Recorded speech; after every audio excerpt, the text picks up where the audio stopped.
আছি, তুই তাড়াতাড়ি আয়। ঠিক আছে ভাই, তুই তাড়াতাড়ি আয়, রাতে এসে অনেক ভয় লাগছে। ঠিক আছে, তাহলে বসছি।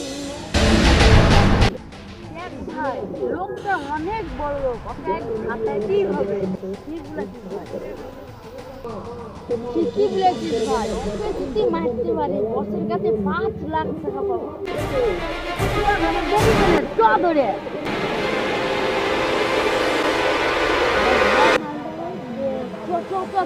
ধরে চ, তোর কাছে কি কি আছে সবাই কর। ভাই আমার